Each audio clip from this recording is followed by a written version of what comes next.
Y si es algo que, y si es más, es algo que te apasiona, esa voz interna te va a decir, no, ¿para qué seguir? No, vos no estás para esto. ¿Qué pasó? Nuestro invitado de hoy es Alejandro Leguizamón, músico y clown, creador del taller La Risa como Terapia para el Alma.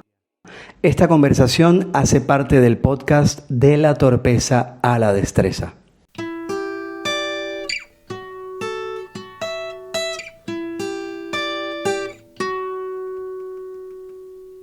Aquí invito a personas que para mí se han destacado en algún área y les pido que nos cuenten qué tan torpes fueron al inicio y cómo ganaron poco a poco la destreza o las destrezas. Alejandro, ¿cómo estás? Muy buenas noches, muy buenas tardes. Muy buenos días. Argentino que vive en Colombia, ¿cierto? Exactamente, a las afueras de Puerto Colombia. ¿Tubará ya sería? Puerto Colombia o Tubará. ¿Cuánto tiempo llevas en Colombia? Va a ser un año y 8 meses. Ok. Sí, 1 año y 8 meses. Y vamos al grano con el tema de la torpeza a la destreza. Alejandro va a abrir su corazón y su alma contándonos algunas anécdotas sobre cómo él en su vida ha venido pasando de la torpeza a la destreza. Alejandro, hoy en día, ¿en qué eres torpe y quisieras dejar de serlo? Primera pregunta, y la segunda también te la pongo ahí y tú puedes empezar por cualquiera de las dos. Piensa en algo en lo que fuiste torpe y ya no lo eres tanto. Empiezo con la primera. Me siento todavía torpe. Bueno, como soy payaso, estoy siempre tratando de sumarle herramientas, ¿no? Bueno, la música, que ya la tengo bien incorporada, pero le quiero sumar malabares. En su momento quería magia, pero lo descarté. Y malabares. Y los malabares. O sea, me quise anotar en una escuela que era escuela justamente salieron muy buenos malabaristas allá en Buenos Aires, el Eternauta. Y por eso la pandemia yo me había anotado y no pude quedar. Entonces empecé por mi cuenta. Dije, bueno, un profesor por ahí me va a guiar un poco. Entonces empecé por mi cuenta. Así con Una pelotita. Una pelotita. Y ¿sabes? La pandemia habrá durado por ahí un año. En un año, en 3 meses, 3, 4 meses, logré tirar 3 pelotitas. O sea, llegué... Mantener 3 al tiempo. Sí. Pero, o sea, si yo filmaba eso, que ahora te vendría de material a vos. O sea, me golpeaba todo y me tiraba y caía y ¿Te frustrabas? Sí. Pero me fui como diciendo, me fui hablando. Esa voz interna que hace un rato estábamos justamente charlando fuera de cámara. Esa voz que te decía, dale que vos podés, esto no es de un día para el otro. Y pensaba en mis amigos malabaristas, como diciendo, ¿cómo hace? ¿Te servían de inspiración? Me servían de inspiración a no aflojar. Sobre todo uno que se llama Ricky Ray, que es un tremendo artista. Y bueno, ¿cuándo salió? Cuando salió la primera vez que salió, fue como... ¿Al cuánto tiempo te salió la primera? De 3 pelotitas o 3 pinos. ¿Cuántas empecé a tirar? No, ¿al cuánto tiempo de haber empezado a intentarlo ya te salió el primer dominio de 3 pelotitas? Por eso 3, 4 meses. Tardé muchísimo. Le daba todos los días, me ponía un horario a la mañana. Como teníamos una rutina, o sea, yo me armé una rutina en la pandemia que no podíamos salir a la calle, no podíamos hacer nada. Claro, de intentar ensayar. Me subía a lo que es la terraza de mi casa, digo lo que es porque es como una azotea, no llega a ser terraza. Y me subía a tal horario, o iba rotando, pero primero empecé a hacer un horario particular. Y le daba. Y bueno, una vez que salió, genial. Quise pasar a las clavas. Ok. Y ahí sigo siendo torpe. Sigo siendo muy torpe todavía, pero bueno. En algún momento espero que salga. Ok. ¿Y la segunda? En esto que me acabas de contar, sí, eras muy torpe y ya no tanto, con las pelotitas, ¿cierto? Y la segunda es algo en lo que eres torpe y quisieras dejar de serlo. Puede ser los pines, ¿no? Dices que en los pines no diste pie con bola y quisieras algún día dejar de serlo. Sí, eso y se llama cigar box, son unas cajitas, son 3 cajitas que también se tiran para arriba, vos podés dar la vuelta, les agarrás las 3, o sea, vos tenés 2, la del medio, la tirás para arriba, podés dar una vuelta y la agarrás en el medio. O la tirás, tac, y la agarrás. También, eso y sí, los pines o las clavas. Sí, sí. Eso me gustaría dejar porque está muy bueno. Claro. O sea, Ahí vamos a dejar en las imágenes, voy a dejar algún video para que se ilustre lo que estaba explicando del cigar box, ¿no? cigar box y las clavas. Y las clavas, correcto. Y vámonos a la vida, porque esto de la torpeza a la destreza apunta a que si uno deja de ser torpe, ejemplo, en las clavas o en los malabares de pelotitas o en el cigar box, esa energía o esa sabiduría que alcanzaste se termine transmitiendo a otras áreas de tu vida, a los negocios, a las relaciones familiares, a los vínculos sociales, y vamos a ahondar en eso. Pero quería ese punto de partida, esas dos preguntas para romper el hielo y para que la gente entre en materia sobre esto que enuncio acá en mi camiseta, en mi remera. Llegaste a Colombia hace casi 2 años, es decir, eres inmigrante en Colombia. ¿En qué te sentiste torpe cuando recién llegaste a Colombia? En ese proceso de adaptación a otro país, ¿qué torpezas salieron a relucir? Varias, pero te puedo comentar, por ejemplo, primero, como bueno, al ser clown o payaso, me costó mucho el humor de acá, entender un poco el humor, entonces era un poco torpe en entender algunos términos, por más que yo venga de términos de lunfardos, que son de Buenos terminología de Buenos Aires, pero me costaba mucho entender algunas cosas.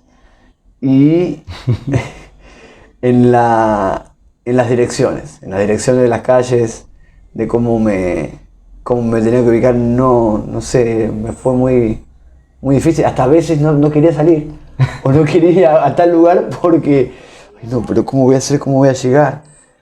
Y bueno, ahora en día no es que soy un experto, pero le logré llegar a un poco la destreza. Ya me bajo, ya sé que a dónde tengo que caminar, porque los trabajos me van llevando a ir rotando por Barranquilla, que es bastante grande. Y ya fui, siempre iba a puntos determinados. Ahora ya abrí más el abanico, por decirlo así, y le gané, y puedo decir que estoy un poco más diestro en ese sentido. En la ubicación de direcciones, de lugares, de sentirse, de poder defenderse una vez que se traslade de un lugar a otro en la ciudad, y la torpeza de entender el humor local, el humor colombiano o el humor de la costa.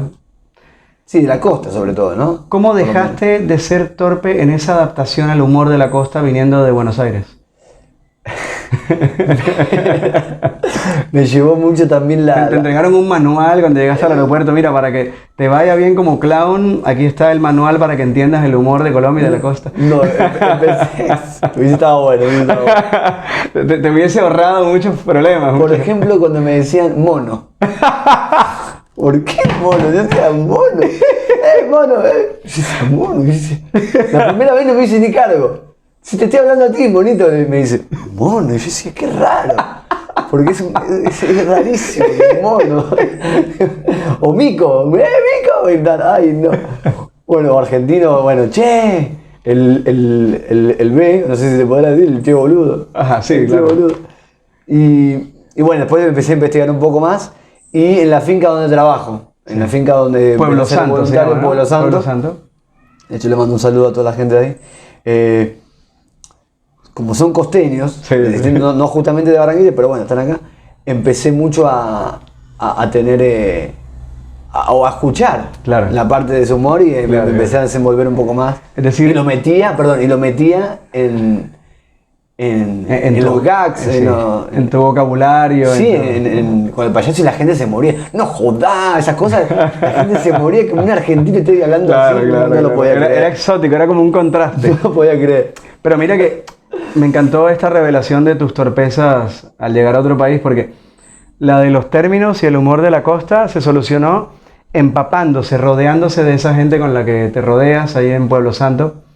Bueno, Pueblo Santo, aquí les cuento rápido, es una montaña de Puerto Colombia en donde se realizan sesiones de IAG, sanación a través de la medicina IAG. Y Alejandro, además de su faceta de artista, también colabora a los rituales y a todo este proceso de la gente que llega a sanar a través de la medicina IAG. Cierro el paréntesis ahí. Y la torpeza de la ubicación, me imagino que fue estrellándote, saliendo a la calle, preguntando mapas, Google. O sea, una de las cosas, y a favor de esto me sirvió, preguntar. Vos preguntás a uno en el bus y te contesta casi todo el bus. Eso fue muy bueno. Pero algunos tienen nociones, no, pero que se baja acá. Porque yo decía, ¿o a quién le hago caso? Decía, como, bueno, le hago a este porque dos ya dijeron esto. Porque... Se armaba como una votación del Senado, del Congreso. Ahí en el... Yo le preguntaba a uno, yo por ejemplo, le preguntaba a uno, anda, a tal cosa. Y el otro estaba escuchando. No, pero tenés que bajar y te conviene. Y entonces fui entre la picardía y bueno, y tratando de... Sí, la picardía más que nada. Dije, bueno, ahí me fui ubicando más. Y lo que te decía también, esto de por suerte, gracias a Dios, como que me fui abriendo el abanico y fui encontrándome más en ciertos lugares. Hasta por ejemplo una vez en Baranoa, me tuve que ir a Baranoa y dije, nunca fui a Baranoa, ¿cómo voy a Baranoa? Pero ya esa picardía o esa destreza que ya fui tomando por encontrarme en Barranquilla, me fui haciendo un poco más diestro en los lugares y me animé. Animarse, total. Atreverse y confiar en que el mismo camino te va a dar la respuesta, la gente, preguntar. Perder el miedo. Perder el miedo. Me identifico con eso. Ahí me recuerda algo, Alejandro, cuando yo estuve la primera vez en Buenos Aires, claro, también fui torpe con el término, me pasó lo mismo, pero al revés, no estuve tanto tiempo como tú. Pero sí me llevé una primera impresión de lo distinta que son las culturas. Había un bus, yo iba en un bus de Buenos Aires, allá le llaman omnibus, ¿no? Omnibus. Colectivo, sí. Colectivo, iba en un colectivo y uno en esos buses tiene que decirle al chofer dónde te bajas, porque cobran según eso, ¿no? Exacto. Es como en Colombia que vale 2.000. Y te puedes bajar en cualquier lado. En cualquier lado, bueno. ¿No? Allá creo que depende, si te bajas obviamente más lejos, cuesta más el pasaje. Y había un sticker, un adhesivo ahí en la ventanilla del bus, del chofer, que decía: avise dónde baja, hoy el mago no trabaja. Ay, porteño de no. Me lo recordaste a través de tus historias y yo dije, bueno, al lado del chofer no está el mago, así que tengo que decirle al chofer dónde me bajo yo. A mí lo que me gusta acá, no sé si viene al caso, pero que te frene en cualquier lado el bus. Te baja y o sea, cuando te tenés que tomar, te frena en cualquier lado y te baja en cualquier lado. Acá, sí, hay mucha libertad, mucha energía. Eso está buenísimo. A mí particular está bueno. Porque si te pasás, en Buenos Aires te pasás, te tenés que ir a la otra parada. Acá te frena. Algún que otro te frena, pero bueno, por regla tiene que hacer así. Sí, no es tan grave la consecuencia en Colombia si no tienes la destreza de bajarte en el lugar correcto. Exacto. Pasando a tu faceta de artista, en donde vamos a meter ahí el lado clown, el lado de teatro, el lado de performer finalmente, y el lado de músico también. Que a propósito, ahí doy un paréntesis porque luego lo expandimos un poco más. Alejandro me contó una historia que admiro un montón, y es que durante un año fue músico callejero que se ubicaba en el subterráneo de Buenos Aires. En la línea B del subte. En la línea B. Y hay mucho aprendizaje ahí sobre cómo pasar de la torpeza a la destreza. Pero ahorita vamos a hacer como un zoom en esa pequeña historia que es como una saliente de todo esto. En tu faceta de artista, ¿cuál era tu mayor torpeza al inicio? Imagínate que como artista hoy en día tienes gran destreza haciendo clown, por ejemplo, pero ¿qué tan torpe eras al inicio en tu faceta de clown y alguna anécdota alrededor de esa torpeza? De clown.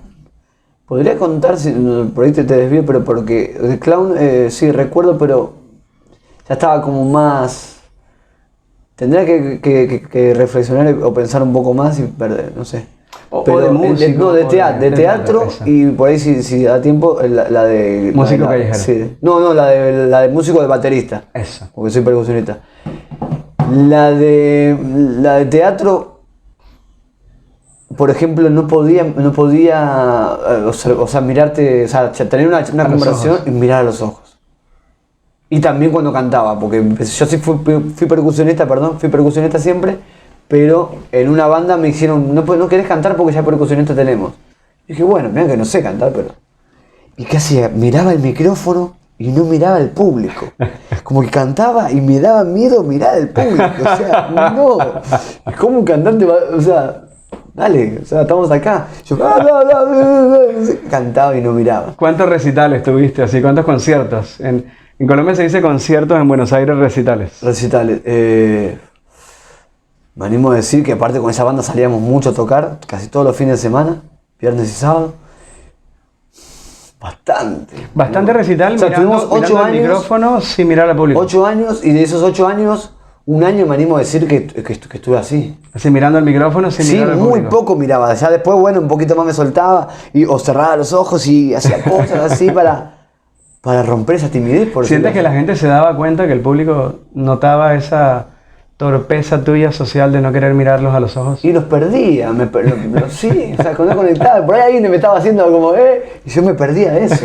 Y eso me lo enseñó justamente después, lo que digo, que por eso me metí al mundo del teatro y todo eso, para romper, pues me habían comentado que eso, yo comentando esas historias, después perdí, gané un poco de destreza, pero igual siempre estaba.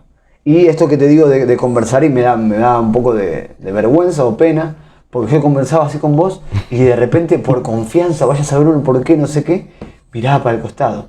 Y esa persona decía, no estaba viendo nada, no estaba haciendo nada.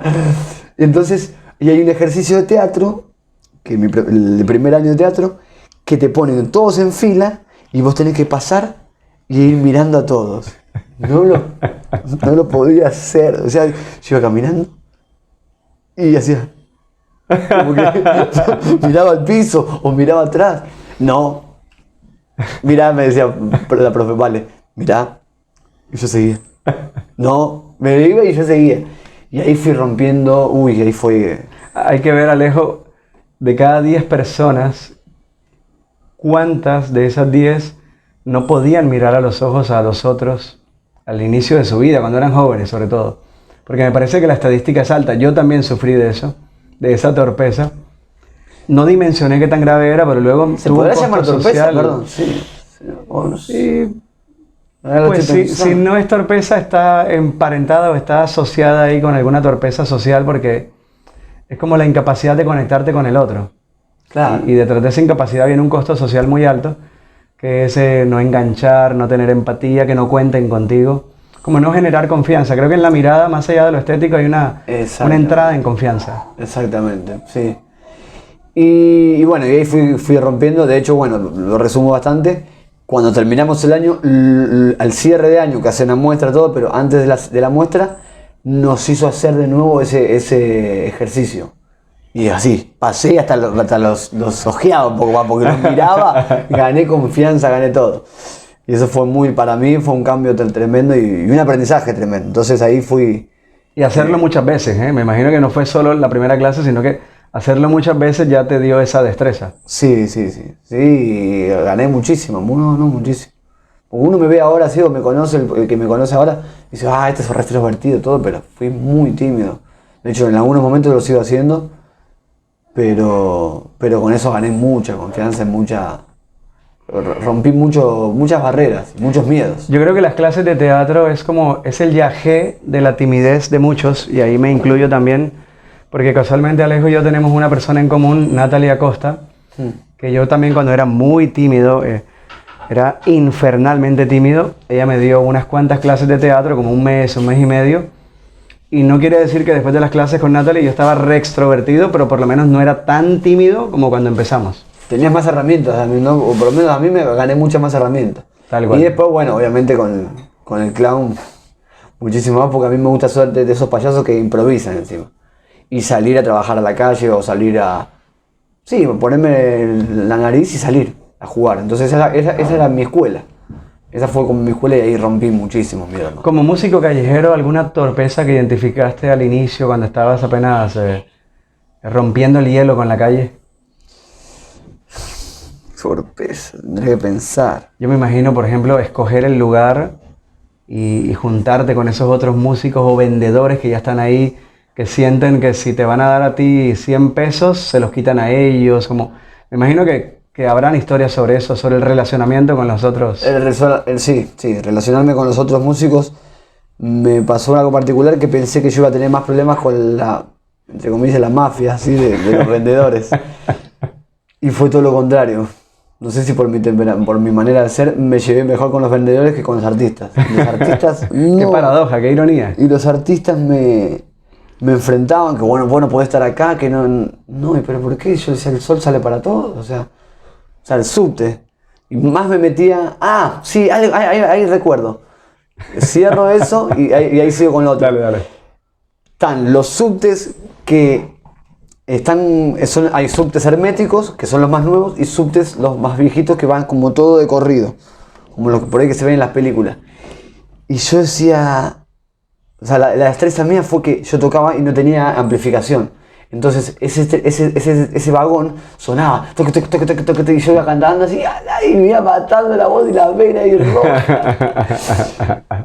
Y claro, sí, funcionaba, pero la gente notaba que se está matando. Entonces, ¿cuál fue mi destreza? Dije, yo me voy a meter a estos. Los otros son como que más modernos. Movés una perillita así, se abre la puerta. Se cierra, eso queda en una cápsula. Yo dije, pero ¿por qué no me metí? O sea, me tomé ese para ir a la estación. Estación. Dije, pero ¿por qué no me senté en mi cajón penal y toqué un poquito y dije, pero ¿cómo se escucha acá? Dije, ¿por qué no me metí acá? Entonces, esa creo que fue la destreza. Dije, dejo los otros vagones. No tengo problema con algunos músicos porque ya estaban reequipados y eran sus vagones. Y se llenaban un poco más porque eran un poco más amplios. Y entonces, creería yo que esa es una de las destrezas que obtuve en esos vagones. Y está buena la metáfora, y que no se te olvide la otra historia que vas a contar ahí, porque a veces uno en la vida quiere ir de un punto a otro. Puede ser de la torpeza a la destreza, o de la nada hacia un objetivo trascendental para ti. Y hay que elegir el vagón óptimo, ese vagón en el que no la vas a pasar tan mal y en el que se va a notar cuál es tu mensaje. Y ese fue el vagón que tú... Sí, y aparte era muy difícil conectar, y eso también tuve que ser diestro. La gente en el subte, bueno, primero que no es... O sea, está muy acostumbrado en Buenos Aires, pero van en la suya, sí, van a trabajar a la mañana, o están volviendo del trabajo cansados. Pues yo tenía distintos horarios y eso también fui un poco diestro. Fui observando. Sintonizando. Sí, fui. A la mañana yo sé que te hacen así, esta mirada que estás cantando y te mira como diciendo, recién me levanto, no, por favor. Y por más que esté bueno lo que esté haciendo, no importa, no. Como esas miradas las tenía ahí, las sentía clavándome, no. Y lo que iba con la otra historia es que pensaba que iba a tener más problemas con los vendedores. Sí. Y terminé teniendo más problemas con los mismos artistas. Entonces lo que yo le decía era que, mirá, el sol sale para todos. Sí. Yo no te quiero robar el trabajo a vos, ni mucho menos. Pero si de este vagón, o sea, y queriendo abarcar todo, porque vos, por ejemplo, salía de Rosas al centro, ¿no? A poner a Alem. Tenía que salir en la punta, en el comienzo de acá del vagón. Entonces, podía esperar que él salga de este vagón y yo me ponía acá. Y va escalando. O sea, te podías poner 2 escalones más adelante. Entonces, nunca nos íbamos a pisar. Sí. Pero no, era mi vagón. Como un territorialismo ahí. Sí, no, los artistas no tenemos que ser así. Ni en la vida, pero los artistas mucho menos. Somos transformadores. Y me queda ahí un mensaje que el día que yo me meta también a vivir la experiencia de músico callejero, no sé si... me encantaría vivirla, solo por probar qué se encuentra ahí lo haría. No saldría con esta camisa que dice de la torpeza a la destreza, sino con esto que mencionaste hace un momento del sol sale para todos. Uy, sería buenísimo. Creo que esa es la remera que deberíamos, en honor a esta conversación, deberíamos mandarla a hacer. Sí, me la pondré porque a mí me sigue gustando salir a la calle y todo eso. Pero bueno, genial. Acá todavía no me animé. Genial. Ya sabemos que tenemos una camisa ahí. No, la tenemos que hacer. No la roben la idea.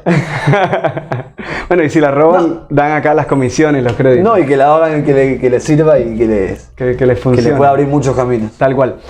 Pasando a tu faceta de emprendedor, porque también eres tallerista de un formato que me encanta, se llama La risa como terapia para el alma. Yo he estado ahí, ya he estado como en 3 o 4 sesiones y voy para más. De la risa como terapia para el alma. Y fuera de cámara. en esa faceta ya no solo de artista que presenta su obra, sino del que enseña al que no es artista pequeñas pautas o tips sobre cómo manejarse escénicamente, cómo sacarle provecho a los errores y todo lo que manifiestas en el taller. Al inicio del tallerismo, de ese formato, ¿a qué torpezas te enfrentabas? Bueno, esto que entonces que decía de expresarme, de tener no confianza, todas esas cosas, en la primera vez que encima me animé, porque yo tengo mucho respeto con los docentes y yo me vengo formando ya hace más de 6 años, pero todavía siento que, o sentía, mejor dicho, que no estaba preparado. El síndrome del impostor. Sí, y por respeto a mis profes y bueno, a los docentes en sí. Sí. Yo sé que ellos se forman y después salen, o por lo menos Claro. es lo que yo tengo. Que hay que cumplir como un ciclo, como unas Exacto. etapas. Vi una vez una entrevista de un director que dijo, director, por más que estudies toda la vida, no, o sea, o estudies mucho tiempo, nunca se termina de ser director. Vos tenés que seguir dándole. Entonces, eso me llevó a decir, bueno, es verdad, entonces. Vamos, o sea, a seguir estudiando, pero vamos a poner, o sea, el teórico, pero vamos a poner en la práctica. Vamos a lanzarnos. Y me lancé justamente acá en Colombia. O sea, que para mí fue un poco por necesidad y un poco porque dije, vamos a alargarnos. O sea, si no es ahora, ¿cuándo? O sea, prueba y error. Y seguimos, bueno. Y desenvolverme, o sea, la pedagogía, que lo sigo trabajando muchísimo, pero la pedagogía fue una de las cosas. Yo te daba el taller, te doy el ejercicio, la dinámica, no sabía cómo dar devoluciones. Por ejemplo, dije, estoy haciendo cualquier cosa, digo, ¿cómo? Y empecé a trabajar mucho más en eso, en la investigación, me acuerdo mucho de Carmen Tagle, que fue una de las docentes que más admiro y más quiero como de la educación que voy a me dio. hacer un paréntesis ahí porque en Colombia no se entiende a veces qué es devoluciones. Yo lo entiendo porque he estado en Buenos Aires muchas veces. Devoluciones en Colombia es como el feedback, como la retroalimentación que se le da a alguien que hace parte de un taller o que aprende algo y el profe le dice, bueno, te faltó hacer esto o podrías hacer esto mejor. Y decía Alejandro, no sabía dar devoluciones, era como no ser asertivo, entiendo, a la hora de contarle a la persona cómo le fue en el ejercicio del Sí, taller. o por ahí dejaba pasar y pasaba a otro juego, a otra dinámica. Y no quedaba claro Y no quedaba claro. Entonces sentía que no estuvo bueno. No estaba bueno eso. Exacto, que había como y una, que no se una entiende. insuficiencia, que había quedado algo ahí como insuficiente, ¿no? Sí, claro, y aparte que no se entiende. O sea, un educador tiene que dar el ejemplo. Claro. Tiene que dar el trabajo y dar el ejemplo o en qué consiste y para qué es. Y creo que eso, bueno, eso lo estoy haciendo cada vez más diestro también y me encanta la docencia, es algo de las cosas que más... Y esto ha sido ensayo y error, de tanto hacer los talleres vas afinando entre un taller y otro Sí. y ya el tema pedagógico está siendo cada vez menos torpe. Bueno, no es nada torpe porque yo he estado en 4 talleres últimos y haciendo que no hay nada de torpeza ahí, pero fue una cuestión de hacerlo muchas veces hasta que se fuera afinando Hasta que se fuera afinando, el como formato. todo. O sea, yo voy a poder contar una particularidad, pero yo, como todo lo que hago, lo ensayo solo, en mi casa, o en el lugar donde esté. A puerta cerrada, ¿no? Y me empieza a hacer como que si estuviera con vos acá. O cuando ensayo, por ejemplo, como fui perdiendo eso, ensayo con el tambor o con el cajón peruano, y estoy mirando como si hubiera un público. Eso. Pum, me quedo a la mía, cierro a veces los ojos, pero de repente hago así, y miro allá, miro un cuadro, no sé, lo que sea, Sí, sí. que haya en el cuarto, en la habitación o donde esté haciendo, miro. Por ejemplo, una planta, miro la planta como si fuera una persona Claro, que me claro. está mirando. Genial, Y así con las clases. genial. Así con las clases. Me encanta. Preparo de esa manera. Me encanta. Y ya estamos llegando al final. Estas preguntas son más generales. Vamos a meter en la misma bolsa toda la vida, en la parte de inmigrante, incluso cuando vivías en Buenos Aires con tu familia, la parte de artista, de pedagogo. Piensa en alguna destreza que hayas heredado de tu padre o de tu madre, que la tenías desde muy chico y dices, no, pero es que esto lo absorbí de mi padre o de mi madre, que estaba ahí en la familia latente y así se te metió a tu vida. Y un montón puede haber. Destreza. Puede ser alguna genérica, alguna que sirva para todo, para la faceta artista, para la faceta viajero, para la faceta... El mundo de los audaces, como me decía, el mundo es de los audaces. Mi vieja me lo cambió. ¿Tu vieja te decía Mi esta madre, frase? sí, mi madre me cambió. Como que yo era muy desconfiado, muy desconfiado de mi trabajo y de mis cosas. Y tímida, como decía antes, entonces ella siempre me decía, Ale, me dice, el mundo de los audaces. Y eso fue como empecé con esa frase que me la grabé muchísimo. Empecé a hacer diestro en un montón de cosas. Hacía tal cosa, la estaba pifiando, el mundo de los audaces. Cambiaba. Como una voz interna ahí que te hablaba. Uy, sí, sí. Y después de mi padre, de heredarme la responsabilidad. Cuando yo inicié, mi padre es músico, justamente también. Hace folclore norteño, de una provincia allá de Tucumán, de Argentina. Y me quedó mucho esto de la responsabilidad y el ser profesional a la hora de estar en un escenario o desenvolverme en un trabajo, por ejemplo. Es pintor también, por ejemplo. Bueno, es músico y es pintor. Vamos a una casa a pintar. Uno dejaba todo así como desordenado. Y él no. O sea, vos vas a una casa a trabajar y o sea, tiene que ser la perfección.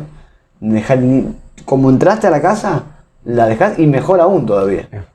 Eso fue una Como destreza. profesionalismo, como mucho orden también. Sí. Y eso me sirvió mucho para mi camino para mi camino en la vida y para mi camino en el arte. Genial. Ser muy profesional y muy centrado, muy ordenado. Eso fue una gran destreza. Y piensa a nivel genérico alguna torpeza con la que sientes que naciste y con el paso del tiempo se fue derritiendo, la fuiste desmoronando.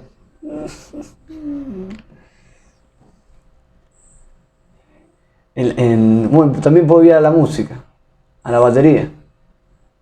Voy a la música desde la batería. Es decir, de niño intentabas con la batería y no tenías destreza con la batería. No tenía destreza y aparte porque no la tenía. O sea, yo desde siempre, desde chico, cuando íbamos desde la primaria, me animo a decir, o ¿cómo es que se le llama acá Sí, primaria? tal cual, primaria. Y la profesora le decía, Estela, ¿vos llevas a tu hijo a algún lado o algo? Me dice, no, ¿por qué? Porque a donde vamos hace siempre ritmo y está con... Tenés que llevarlo a estudiar algo. Bueno, yo en quinto grado, después ya un poco más o sea, eso fue en tercero o cuarto grado. Después ya en quinto grado, yo pasaba siempre por un local que había una batería. Y le decía a mi madre, yo quiero esa batería. Le decía, no, pero no la podemos comprar porque están las cosas complicadas. Pero te vamos a poner una cosa, si vos pasás, o sea, si vos no repetís de año, de grado, te vamos a comprar esa batería. Uy, decía, la pucha, Dios, ¿cómo hago? Bueno, y yo, como ya te digo, siempre quería tocar, inventaba todo lo que sea para tocar, pero no tenía el pedal del bombo. No tenía el pedal. Entonces, resumen, repetí 6 años. Y la batería nunca me la compraron. Pasó el tiempo, todo eso me quedó grabadísimo y me quedó marcado en la vida. Y cuando íbamos a la sala de ensayo, que alquilábamos sala de ensayo, sí estaba la batería. Pero era una vez sola por semana. Entonces no podía dominar el bombo. Claro. Arriba todo bien, Entonces, cuando ya tuve mi batería, lo primero que me dediqué es darle solo al bombo. Tum, pa, tum, pa. O sea, le empezaba a dar tum, pa. Y ahí fue como un cambio para mí, porque es lo que más me apasiona. La música es lo que más me apasiona. El instrumento. Entonces, eso fue lo que más... Te costó. En lo que más me costó torpe al inicio. Y después lo fui desvaneciendo. Lo fui derritiendo como un helado en el Caribe. Genial. Y me gusta lo que narras ahí, Alejo, porque a veces cuando somos torpes en algo, conviene aislar esa partecita del algo en el que somos torpes, en el caso del bombo, porque te iba bien con esto, con el redoblante y demás. Pero decías, no, es el bombo lo que me complica. Entonces aíslo esa pequeña sección, le pongo enfoque, le pongo mucho foco y lo saco adelante.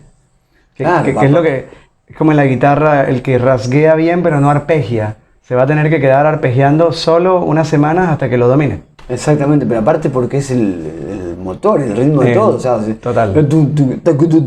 O sea, no iba. Sí, sin eso no hay cómo jugar. No. Y hay que El que todavía no le agarré destreza, y bueno, aparte porque también no podría ahora porque la dejé en Buenos Aires, es el doble pedal.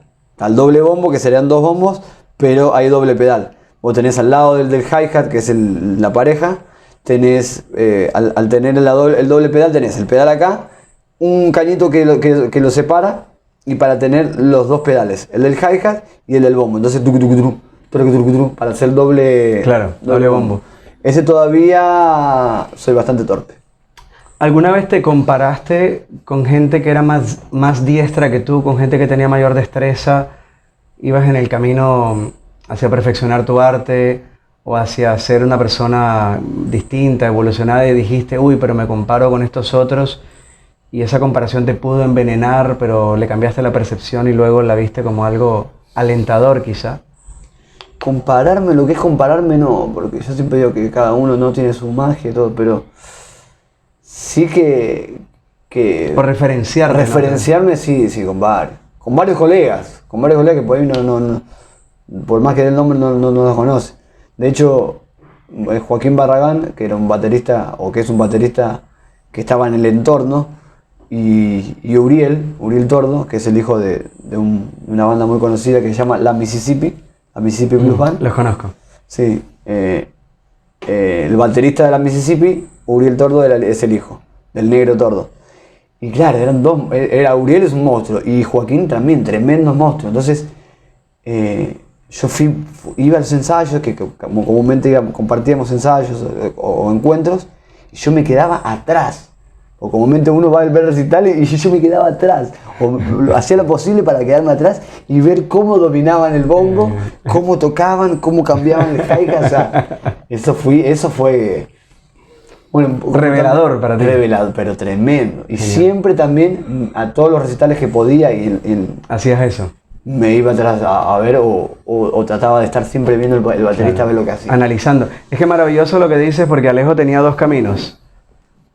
Odiar a esas personas que eran más diestras que él, no, o ubicarse desde un punto donde podía pillar y analizar sus habilidades, sus virtudes y decir, mejor aprendo de ellos y no me dedico a quejarme porque yo no tengo esas destrezas. No, si me tuviera que quejar hubiese dejado hace ratísimo. Hubieses abandonado rápido. Hubiese abandonado. Sí, tal cual. Sí. Lo entiendo porque siempre está es como una carretera en Y. Puedes ir hacia el lado de inspirarte de esa persona con alta destreza o al lado de quejarte porque tú no la tienes y por ende odiarlo o envidiar a quien tiene la destreza. No, ojo, a ver, también hago un paréntesis, no es que soy el gran baterista, el gran dominador del instrumento, pero sí, obviamente que mejoré mucho, tengo, gracias a Dios, bastante ritmo, pero sí, si no hacía eso y si no hago eso, porque lo sigo haciendo, ahora lo sigo haciendo más con cajón peruano. Con cajón peruano y djembe.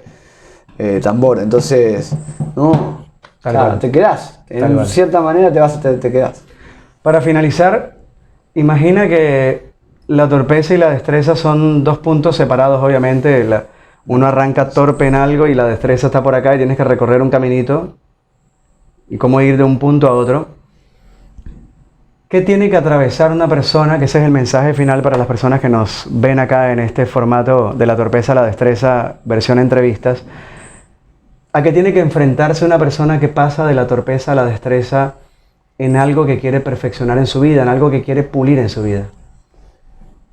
En el camino, ¿con qué se va a encontrar? Al principio, ¿qué va a haber? A la mitad, ¿qué va a haber? Al final, ¿qué? Bueno, creería yo y que la mayor parte de la gente deja por las frustraciones, el fracaso. Okay. El querer que salga allá. A mí me pasaba un poco eso y después lo trabajé mucho. En ese recorrido va a haber mucho coqueteo con la frustración. Pero en todo momento. Y si es algo y si es algo que te apasiona, esa voz interna te va a decir, no, ¿para qué seguir? No, vos no estás para esto. ¿Qué pasó? Deja que lo haga Uriel, deja que lo haga. No, deja que lo haga Uriel o que lo haga John Bonham de Led Zeppelin. No. O sea, ¿para qué? ¿Para qué lo vas a hacer vos? Ya hay un montón de músicos buenísimos. No vas a estropear el instrumento. ¿Y cómo apagabas esa voz de la frustración? ¿Cómo le hablabas a ella? Yo desde mi lado, como todos tenemos una luz o un fueguito o una llamita como habla Galeano, no, yo soy una llamita. Bonham es una llama tremenda, una hoguera. Bonham, para el que no sabe, el baterista de Led Zeppelin. La banda de Led Zeppelin. Sí, sí. Por nombrar a alguien, por nombrar a uno de los que más me gusta, uno de los que más admiro así musicalmente. Pero yo tengo mi llama, tengo Qué lindo eso, mi calorcito. O sea, seré una mechera, pero lo tengo. Peor que está apagada todo el tiempo. Entonces, y algo que trabajé también mucho y con el tiempo, bueno, en ese tiempo no era clown, pero que el clown trabaja el fracaso. Celebrar el fracaso. ¿Cómo se entiende eso? Sí. Porque si del fracaso vienen cosas buenas, o del dolor se aprende algo siempre. O sea, sí, fue mucho dolor, porque fue dolor al principio, o sea, no puede ser que no. Pero cuando tuve mi propio instrumento, o mis propios instrumentos, ahí tengo una oportunidad de dejar esa torpeza y por más que siga estando, bueno, sigue estando. Somos humanos, vamos a cerrar. Bueno, vamos por la destreza. Genial. Entonces, y con este mensaje quiero cerrar porque dejó la vara muy alta de la entrevista con esto de la llamarada enorme y el ser una llamita que va camino a adquirir cada día mayor destreza. Gracias, Alejandro. Y para los que están en Colombia, ojalá puedan asistir algún día, sobre todo en la costa, al taller de la torpeza a la destreza presencial, y ya llegará un día donde lo saques virtual, ¿cierto? es la idea. Es la idea de llevarlo a formato virtual para que muchas personas de otras ciudades y de otros países también participen. Gracias, Alejandro, y nos has dejado un mensaje enorme. Muchas gracias, bendiciones y risas contentas para todos y todas.